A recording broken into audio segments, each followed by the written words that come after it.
इस समय social media में पूछा जा रहा है कि क्या सुप्रीम कोर्ट में भेदभाव होता है, क्या सुप्रीम कोर्ट में लुटियन क्लब के वकीलों का ही केवल बोलबाला है, क्या सुप्रीम कोर्ट में राष्ट्रवादी वकीलों को अपमानित किया जाता है, उनका मजाक उड़ाया जाता है, क्या बहुत सारे विषयों पे सुप्रीम कोर्ट का डबल स्टैंडर्ड होता है। इसके ऊपर मैं अपना अनुभव बताता हूं। मैंने एक पीआईएल फाइल किया कि bar council of India rule ये कहता है कि कोई भी सैलरीड एम्प्लॉय जिसको भी सैलरी मिलती है वकालत नहीं कर सकता। तो मैंने पीआईएल फाइल किया कि सांसद विधायक को सैलरी मिलती है, उनको बाकायदा सैलरी स्लिप मिलती है, और केवल सांसद विधायक को सैलरी नहीं मिलती है बल्कि वेतन भत्ता, गाड़ी, बंगला, free air ticket, free rail ticket भी मिलता है, आजीवन पेंशन भी मिलती है। इसलिए जब तक कोई व्यक्ति सांसद या विधायक है उसके वकालत करने पर रोक लगा दिया जाए। उस समय सुप्रीम कोर्ट में जस्टिस दीपक मिश्रा सीजेआई हुआ करते थे, उनके साथ जस्टिस चंचूड़, जस्टिस खानविलकर बैठते थे। इन 3 जजों के बेंच के सामने मेरी पीआईएल आई, नोटिस तो किया, लेकिन 4 सप्ताह के बाद दोबारा डेट लगाया तो काउंटर का भी इंतजार नहीं किया और जजमेंट रिजर्व कर लिया। मैं कहता रह गया कि साहब काउंटर तो आने दीजिए, मैं उसका रिजॉइंडर दूंगा, इस पर पूरी बहस तो करने दीजिए। बोला नहीं, बहस की जरूरत नहीं है, रिटर्न सबमिशन दे दीजिए। और बाकायदा 40 पेज का जजमेंट पास कर दिया, रिपोर्टेबल जजमेंट है, और सांसदों और विधायकों के वकालत पे रोक लगाने से इनकार कर दिया। ये मेरे साथ खुद का हुआ है। जबकि कड़वी सच्चाई है कि bar council of India rule कहता है सैलरीड पर्सन वकालत नहीं कर सकता, और सांसदों विधायकों को आज भी सैलरी स्लिप मिलती है। ऐसा नहीं कि पहले मिलती थी, आज भी मिलती है। दूसरा, मैंने माइनॉरिटी कमीशन एक्ट को चैलेंज किया। मैंने कहा भैया ये बताओ, माइनॉरिटी अफेयर मिनिस्ट्री चल रही है, माइनॉरिटी कमीशन चल रहा है, सब कुछ चल रहा है, लेकिन माइनॉरिटी कौन है कहीं लिखा ही नहीं है। इसलिए मैंने माइनॉरिटी कमीशन एक्ट को चैलेंज किया। पहली बार जब मैंने माइनॉरिटी कमीशन एक्ट को चैलेंज किया तो सुप्रीम कोर्ट ने कहा एक काम करो, आपकी जो पीआईएल इसको मैं सरकार नेशनल माइनॉरिटी कमीशन के पास भेज देता हूं, वो इस पर कुछ विचार करेगा। 1 साल तक मैं बैठा रहा, कोई विचार नहीं हुआ। मैं फिर आया, मैंने कहा साहब कुछ नहीं हुआ। उन्होंने बोला अच्छा ठीक है, हम नेशनल माइनॉरिटी कमीशन को कहते हैं कि 3 महीने के अंदर कोई फैसला करे।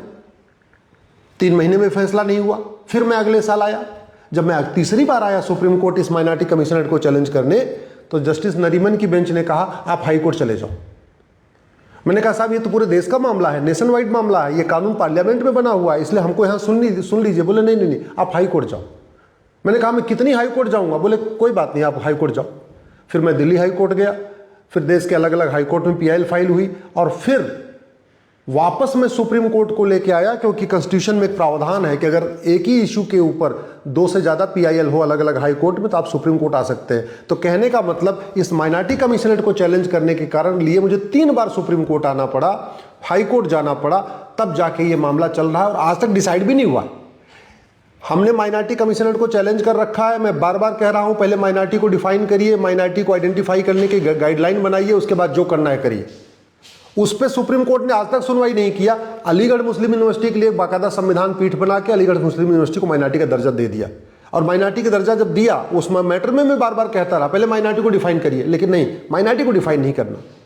ये हुआ है सुप्रीम कोर्ट में। अब आप इसको डबल स्टैंडर्ड मान लीजिए, या सुप्रीम कोर्ट के कुछ जज डरते हैं, या सुप्रीम कोर्ट के कुछ जज आइडियोलॉजिकली कुछ और सोचते हैं, मुझे नहीं पता, ये आपका निर्णय है। जो फैक्ट है वो मैं आपके सामने रख रहा हूं।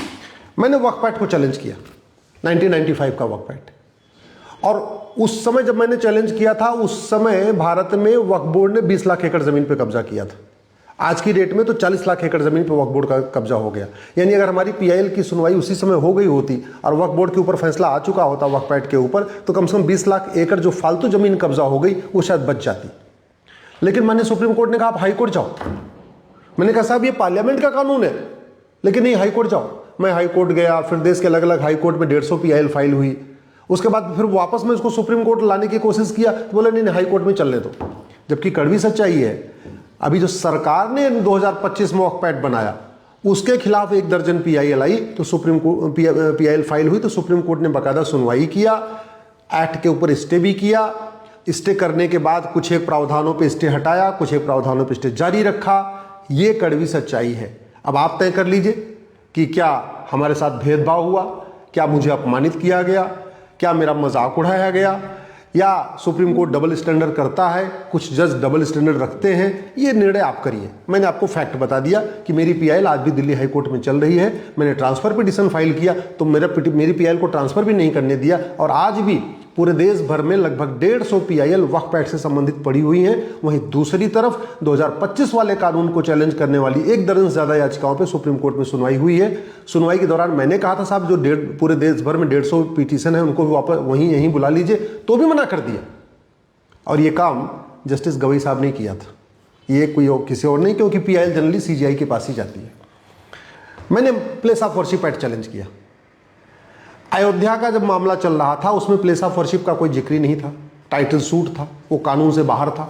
लेकिन जबरदस्ती अयोध्या के जजमेंट में 4-5 para place of worship act पे लिखा गया। चलो ठीक है, फैसला आ गया। मैंने प्लेस ऑफ वर्शिप एक्ट को चैलेंज कर दिया। चैलेंज करने के बाद आज 5 साल बीत चुके हैं। 2020 में मैंने चैलेंज किया था। आज तक कभी 5 जजों की बेंच बना के उस पर सुनवाई नहीं हुई, उसका फाइनल हियरिंग नहीं हुई। नतीजा ये है कि निचली अदालतों में बहुत सारे स्थानों पे जजेस जो है वो कंफ्यूज हैं कि ये प्लेस ऑफ वर्शिप एक्ट लागू होगा कि नहीं लागू होगा। ऐसे बहुत सारी जगह कंफ्यूजन बना हुआ है। ये प्लेस ऑफ वर्शिप एक्ट केवल और केवल बाबर, हुमायूं, तुगलक, गजनी, गोरी के इलीगल काम को लीगलाइज करने के लिए हुआ था। ये हुआ था जिससे हम उनके द्वारा तोड़े गए मंदिरों को वापस न ले सके। और ये सुप्रीम कोर्ट भी जानता है कि ये बाबर के, औरंगजेब के काम को जो इलीगल काम था उसको लीगलाइज करने के लिए बना है। लेकिन नहीं, बाकी और मामलों में 3 जजों की बेंच बनी, 5 जजों की बेंच बनी, 7 जजों की बेंच बनी। प्लेस ऑफ वर्शिप एक्ट के मामले में आज तक 5 जजों की बेंच नहीं बनी। तो फैसला आप करिए कि क्या भेदभाव होता है, क्या राष्ट्रवादियों को अपमानित किया जाता है, क्या यहाँ पे लुटियन क्लब के वकीलों का ही बोलबाला है, केवल उन्हीं की सुनी जाती है, ये फैसला आप करिए। राइट टू एजुकेशन एक्ट 2012 में जमीयत उलमा हिंद और पर्सनल लॉ बोर्ड के कहने पे इसमें सेक्शन 1 सब क्लास 4 और 5 जोड़ दिया गया और मदरसों को बाहर निकाल दिया गया। मैंने इसको चैलेंज किया। हमने कहा साहब, राइट टू एजुकेशन का मतलब राइट टू इक्वल एजुकेशन होता है, इसलिए 8वीं तक सभी स्कूलों के लिए नियम कानून एक होना चाहिए, मदरसे बाहर नहीं होने चाहिए। मैंने PIL फाइल किया, सुप्रीम कोर्ट ने बोला हाई कोर्ट जाओ। कितने आश्चर्य की बात है। और वो मामला आज भी मेरा हाई कोर्ट में पेंडिंग पड़ा हुआ है। मैंने उसको ट्रांसफर करने की कोशिश किया तो ट्रांसफर भी नहीं हुआ, आज भी हाई कोर्ट में पड़ा हुआ है। कड़वी। और इसका सबसे बड़ा नुकसान क्या है कि जो माइनॉरिटी कमीशन एक्ट के दायरे में आते हैं उनको 25% रिजर्वेशन नहीं देना पड़ता। तो हो क्या रहा है, हिंदू जो स्कूल कॉलेज चला रहे हैं वो जानबूझ के अपने आप को बौद्ध लिख रहे हैं, वो अपने आप को जैन लिखना शुरू कर दिए हैं, वो अपने आप को सिख लिखना शुरू कर दिए हैं। क्यों? जिससे उनको 25% जो सीटें हैं वो गरीबों को न देना पड़े। अगर वो हिंदू रहेंगे तो उनको अपने स्कूल में 25% गरीबों को एडमिशन देना पड़ेगा, उनसे फीस नहीं लेना पड़ेगा। वहीं दूसरी तरफ अगर आप मुस्लिम हैं, आप क्रिश्चियन हैं, आप कुछ और हैं, माइनॉरिटी हैं, तो फिर आपको 25% रिजर्वेशन नहीं देना है, 25% गरीबों को एडमिशन नहीं देना है। ये चल रहा है भारत में, लेकिन इसके ऊपर सुप्रीम कोर्ट आंख बंद करके बैठा हुआ है। ऐसा डबल स्टैंडर्ड मैंने देखा नहीं। अगर ये डबल स्टैंडर्ड है कि नहीं आप खुद सोच लीजिए, लेकिन मेरे हिसाब से तो ऐसे मामलों पे तत्काल सुनवाई होनी चाहिए थी। और फिर इसमें बात आ गई कि माइनॉरिटी कौन है। सारी समस्याओं की जड़ में जब माइनॉरिटी शब्द आ रहा है तो एक बार तो पहले सुप्रीम कोर्ट को माइनॉरिटी को ही डिसाइड कर देना चाहिए। 75 साल हो गए, 75 से ज़्यादा फैसले आ चुके हैं माइनॉरिटी से संबंधित, लेकिन माइनॉरिटी कौन है इसको डिसाइड करने की सुप्रीम कोर्ट कभी हिम्मत नहीं कर रहा है, या कभी उसमें मतलब इच्छा शक्ति नहीं आ रही है, या करना नहीं चाहता है, या आंख बंद करके रखना चाहता, मुझे नहीं पता। लेकिन ये कड़वी सच्चाई है। अभी नकली कफ सिरप पी के बच्चे मर रहे हैं, मैंने PIL फाइल किया। मैंने कहा कि भाई जो लोग मिलावटखोरी करते हैं, नकली दवाइयाँ बनाते हैं, इनको कंजेक्टिव सेंटेंस मिलना चाहिए। सज़ा 2 तरीके की होती है, एक होती कंजेक्टिव सेंटेंस, एक होती कॉन्करेंट सेंटेंस। कंजेक्टिव सेंटेंस में सभी सज़ा एक के बाद दो मतलब पहले एक सज़ा चलेगी, फिर दूसरे धारा की सज़ा चलेगी, फिर तीसरे धारा की सज़ा चलेगी। मैं मोटा मोटा ऐसे आपको बताता हूँ। मान लीजिए किसी व्यक्ति के खिलाफ 5 धारा लगी है और 5 धारा में एक धारा में 5-5 साल की सज़ा है, तो उसको 25 साल की सज़ा होगी। इसलिए अमेरिका में 100 साल की सज़ा होती है, 200 साल की होती है, 500 साल की होती है, 1000 साल की होती है, 10-10 हज़ार साल की सज़ा होती है, क्योंकि सारी सज़ाएं अलग अलग चलती हैं, सभी धाराओं की सज़ा अलग अलग चलती है। भारत में कॉन्करेंट सज़ा चलती है कि सारी सज़ा एक साथ चलेगी। मान लो 5 धारा में 5-5 साल की सज़ा है तो भारत में टोटल 5 साल की सज़ा होगी, वहीं अमेरिका में वो 25 साल की सज़ा होगी। मैंने PIL फाइल किया कि हमने कहा भाई जो लोग भ्रष्टाचार करते हैं, जो घूसखोरी करते हैं, कमीशनखोरी करते हैं, दलाली करते हैं, कटमनी करते हैं, हवालाबाजी करते हैं, कबूतरबाजी करते हैं, नक्काली करते हैं, घटतौली करते हैं, मिलावटखोरी करते हैं, मुनाफाखोरी करते हैं, ऐसे लोगों को कंजेक्टिव सज़ा होनी चाहिए। इनकी सज़ाएं अलग अलग चलनी चाहिए। जितने धारा में इनको सज़ा मिले सभी सज़ा अलग अलग चलनी चाहिए। मैटर पेंडिंग पड़ा हुआ है, लेकिन सुप्रीम कोर्ट ने इस पर गंभीरता के साथ नहीं लिया। शायद अगर ये कंजेक्टिव सेंटेंस कर दिया होता तो ये जो बच्चे मर रहे हैं कप सिरप से पी के, ये नहीं मरते। अगर सुप्रीम कोर्ट ने जस्टिस विद इन ईयर लागू कर दिया होता तो भारत में कानून का खौफ होता, लेकिन उस पर नहीं किया। ऐसे ही मैंने एक PIL फाइल किया धर्मांतरण की। धर्मांतरण वाली मेरी PIL जस्टिस MR शाह की बेंच में चल रही थी, बहुत अच्छा चल रही थी। जब कोर्ट नंबर 7 में थे तब उन्होंने नोटिस इशू किया। सुप्रीम कोर्ट में एक नियम है कि अगर जो जज उस पर पहली बार सुनवाई करेगा, जब तक रिटायर नहीं हो जाएगा वही जज लगातार सुनवाई करेगा। तो जब justice MR Shah court number 7 में थे तो वही सुनवाई कर रहे थे, कोर्ट नंबर 6 में आए तो भी वही सुनवाई कर रहे थे, कोर्ट नंबर 5 में आए तो भी वही सुनवाई कर रहे थे, कोर्ट नंबर 4 में आए तो भी वही सुनवाई कर रहे थे। क्योंकि जज के साथ साथ जज प्रमोट होकर एलिवेट होकर ऊपर की कोर्ट में जाएगा तो मैटर उसका उसके साथ ही जाएगा।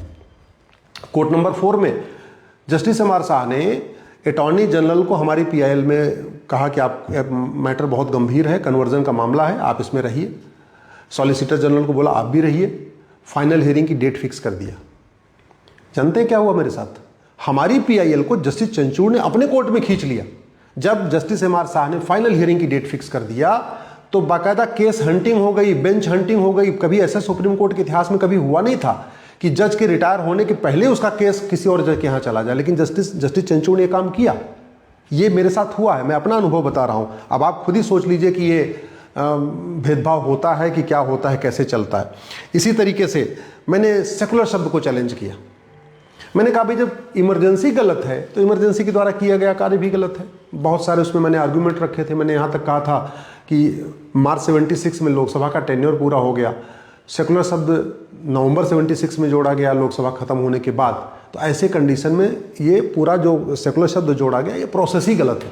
मैं सेकुलर शब्द के खिलाफ नहीं हूँ, मैं सेकुलरिज्म के खिलाफ नहीं हूँ, लेकिन जिस तरीके से प्रियम्बल में जोड़ा गया ये गलत है। और उसके खिलाफ उस पर बड़ी करीब 20 और भी आर्ग्यूमेंट है। मैं अगर बताऊंगा तो बहुत लंबा टाइम हो जाएगा, अलग से मैंने उस पर चर्चा किया। मैटर को रिजर्व रखा, सालों तक रिजर्व कोर्ट में रखा, नोटिस जारी नहीं किया, सरकार की ओपिनियन भी नहीं लिया कि भाई सरकार क्या चाहती है, कि ठीक है कि गलत है। जबकि लोकसभा में इमरजेंसी के खिलाफ प्रस्ताव भी पारित हो गया था कि भाई इमरजेंसी गलत है। इमरजेंसी गलत है तो इमरजेंसी के द्वारा संविधान किया गया संविधान संशोधन भी गलत है। लेकिन नहीं, 50 पन्ने का जजमेंट पास कर दिया और दाएं बाएं लिखते लिखते उसको जस्टिफाई कर दिया कि नहीं अब तो 50 साल बीत चुके हैं, अब क्या होगा, अब कोई मतलब नहीं इस पर सुनवाई करने का। ऐसे दूसरा और उदाहरण देता हूं।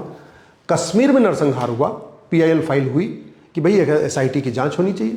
बोले अब इतना लंबा हो गया, अब क्या जरूरत है, अब तो छोड़। हालांकि उसके बाद कश्मीर में नरसंहार 1990 में हुआ था, सिखों का नरसंहार 1984 में हुआ था। कश्मीर में नरसंहार जो हुआ उसकी जो PIL फाइल हुई सुप्रीम कोर्ट ने रिजेक्ट किया। उसके बाद सिखों के नरसंहार की PIL फाइल हुई SIT करने की, सुप्रीम कोर्ट ने SIT का आदेश दिया। ये हुआ है, मैं स्वागत करता हूं कि 84 में सिखों का नरसंहार हुआ, उस पर SIT बनी। लेकिन 1990 में जो हिंदुओं का नरसंहार हुआ उस पर सुप्रीम कोर्ट ने अपने हाथ क्यों खड़े कर दिए? ये चीजें हैं जो कहीं न कहीं सवाल खड़ा करती है। मैंने PIL फाइल किया कि मंदिरों को कंट्रोल किया जाए। मंदिर जो सरकार के हाथ में मंदिर कंट्रोल में, वो सरकार के कंट्रोल से बाहर होने चाहिए। सुप्रीम कोर्ट ने कहा नहीं आप हाई कोर्ट जाओ। पहले तो बोला इससे आपका क्या काम है, जो लोग अफेक्टेड। अरे साहब हमने कहा अफेक्टेड है, हमने कहा कोई एक भी मस्जिद सरकार के कंट्रोल में नहीं, एक भी चर्च सरकार के कंट्रोल में नहीं, लाखों मंदिर सरकार के कंट्रोल में है। तो इस कानून को मैंने चुनौती दी। सुप्रीम कोर्ट ने हाई कोर्ट जाओ। मतलब ये हो रहा है। अब आप खुद सोच लीजिए कि भेदभाव हो रहा है कि नहीं हो रहा है। ऐसे ही हेट स्पीच, मैंने PIL फाइल किया, अब जी हेट स्पीच को डिफाइन कर दो। भारत में खूब हेट स्पीच की बात होती है, हेट स्पीच। सच्चाई है कि किसी कानून में हेट स्पीच लिखा ही नहीं है। हेट स्पीच क्या होता कहीं डिफाइन नहीं। तो मैंने PIL फाइल किया कि हमने कहा काम करो, पहले आप हेट स्पीच को डिफाइन कर दो, जिससे जो सिलेक्टिव अप्रोच है खत्म हो जाएगी। वो PIL आज तक पेंडिंग हुए। सुप्रीम कोर्ट ने आज तक हेट स्पीच को डिफाइन करने के बारे में अपना कोई प्रयास नहीं किया। नूपुर शर्मा ने कुछ कह दिया तो सुप्रीम कोर्ट ने कहा अरे आप तो देश को उबालना चाहती हैं, आप तो ये करना चाहती हैं, वो करना चाहती हैं। ब्रह्मा विष्णु महेश के बारे में आए दिन सार्वजनिक टिप्पणियां की जाती हैं। भगवान राम कृष्ण परशुराम के बारे में आए दिन सार्वजनिक टिप्पणी की जाती है। हमारे वेद के बारे में, उपनिषद के बारे में, हमारे रामायण के बारे में, हमें गीता के बारे में आए दिन सार्वजनिक टिप्पणियां की जाती हैं। आए दिन मनुस्मृति को जलाया जाता है। दुनिया भर की गलत व्याख्या कर करके लोग बोलते रहते हैं, वो फ्रीडम ऑफ स्पीच होता है, उस पर कोई चिंता नहीं। एक आदमी कह रहा था सनातन डेंगू है, मलेरिया है, वो भी ठीक है। एक आदमी बोला 15 मिनट के लिए पुलिस हटा लो, हिंदुस्तान से हिंदुओं को खत्म कर दूंगा, वो भी विधायक बन के बैठा हुआ है। जलीकट्टू में सुप्रीम कोर्ट का मानना है कि नहीं ये तो जानवरों पर हिंसा है, लेकिन बकरीद में जहां गला रेत रेत के काटा जाता है, सुप्रीम कोर्ट को लगता नहीं ये तो हिंसा नहीं, ये तो फ्रीडम ऑफ रिलीजन है। इसी तरीके से दही हांडी में लोगों को लगता है नहीं है, लोगों के जीवन को खतरा है। वहीं दूसरी तरफ मुहर्रम में लोग छाती पीटते रहते हैं, खूब खून खराबा, खून भी निकलता रहता है। सुप्रीम कोर्ट को लगता नहीं है तो फ्रीडम ऑफ रिलीजन है। ऐसे ही सबरीमाला के में महिलाएं जानी चाहिए। सुप्रीम कोर्ट ने कभी पूछने की हिम्मत नहीं किया कि भारत में ऐसी कितनी दरगाहें हैं जहां महिलाओं की इजाज़त नहीं है, भारत में इतने कितने चर्च हैं जहां महिलाओं की इजाज़त नहीं है जाने की। कहीं न कहीं जाने अनजाने मुझे भी कुछ भेदभाव दिखाई पड़ता है। कहीं न कहीं जाने अनजाने कुछ जज लुटियन क्लब के वकीलों के दबाव में रहते हैं, ऐसा मुझे भी लगता है, क्योंकि उनके बिहेवियर से लगता है। और जहाँ तक मेरे साथ है, मेरा तो बहुत मजाक उड़ाया गया, मुझे बहुत अपमानित किया गया। शायद मैंने पेशेंस नहीं खोया, अगर मैंने पेशेंस खोया होता शायद आज भी मैं सुप्रीम कोर्ट में वकालत नहीं करता, लेकिन मैं अपना कहते नहीं अपमान के घूंट पीता रहा। लोगों की मजाक मैं देख रहा था, मेरी मजाक उड़ा रहे हैं, फिर भी मैं उनको चुपचाप बर्दाश्त करता रहा। कई बार मुझे लग रहा था कि सुप्रीम कोर्ट मेरे साथ दोहरा बर्ताव कर रहा है, सौतेला व्यवहार कर रहा है, मुझे सुनने का टाइम नहीं दे रहा है, वहीं दूसरी तरफ की पार्टी को सुनने का टाइम दे रहा है। लुटियन क्लब के वकीलों को 2-2 घंटे का टाइम देता है, मुझे 20 मिनट का टाइम भी नहीं दे रहा है। ये हुआ है मेरे साथ। मैंने एक PL फाइल की, एक भाई भारत में गुलामी के नाम हटाए जाए। वो जज साहब जस्टिस जोसेफ थे, तो बोले आप तो देश को उबालना चाहते हैं। हमने कहा साहब मैं बाबर हुमायूं तुगलक गजनी गोरी के नाम हटाने की बात कर रहा हूँ, इस सब देश से क्या लेना देना। नहीं बोले आप तो मुसलमानों के ये तो मुस्लिम विरोधी हो गया। हमने कहा बाबर हुमायूं तुगलक गजनी गोरी का मुसलमानों से क्या लेना देना। यहाँ तो जो हिंदू थे उन्हीं को बाबर हुमायूं तुगलक गजनी गोरी ने मुसलमान बना दिया। कायदे से यहाँ के जो मुसलमान हैं उनके भी वो विरोधी हैं, क्योंकि उन्होंने मार के और तलवार के दम पे कन्वर्ट कराया। तो ऐसे बहुत सारे विषय हैं जहाँ पे कहीं न कहीं लगता है कि सुप्रीम कोर्ट कहीं न कहीं दोहरा रवैया अपना लेता है। SIR के मामले की बात मैं कर रहा हूँ। SIR मेरी PIL है, पूरे देश भर में SIR होनी चाहिए, और करीब 1 दर्जन से ज़्यादा है कि नहीं SIR नहीं होना चाहिए। उनको जितना टाइम मिलता है हमको टाइम नहीं मिलता, ये कड़वी सच्चाई है।